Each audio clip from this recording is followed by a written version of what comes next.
നമുക്ക് കപ്പയുടെ ഇലയും കൊണ്ട് മാല ഉണ്ടാക്കാം. പണ്ടൊക്കെ ഉണ്ടാക്കില്ലേ കുട്ടികൾ, അതുപോലെ കപ്പയുടെ ഇലയും കൊണ്ട് മാല ഉണ്ടാക്കി കാണിച്ചിട്ട് ഞാൻ ഒരെണ്ണം മതി.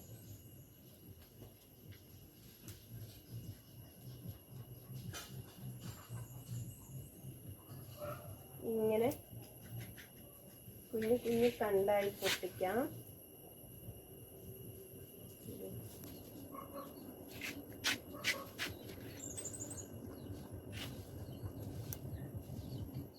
ഇതാ ഇതേപോലെ ചെറിയ ചെറിയ പീസ് പൊട്ടിക്കുക. ഇങ്ങനെ വലിച്ച് വിടുക, ഇങ്ങനെ വലിച്ച് വയ്ക്കുക.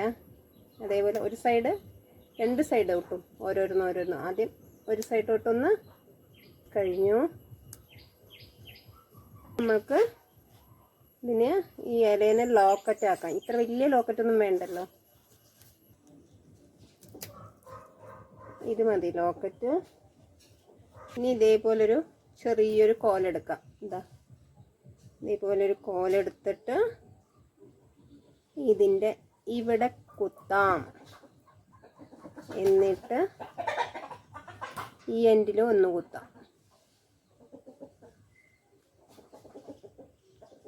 കണ്ടോ, സൂപ്പർ മാല. ടിങ്കുനിട്ട് കൊടുക്കാം. ടിങ്കു ഇവിടെ മാലട്ടെ.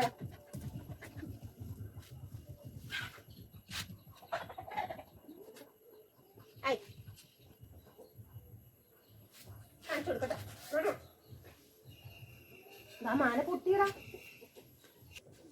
കണ്ടോ, ഇനി മാലയൊക്കെ ഞാൻ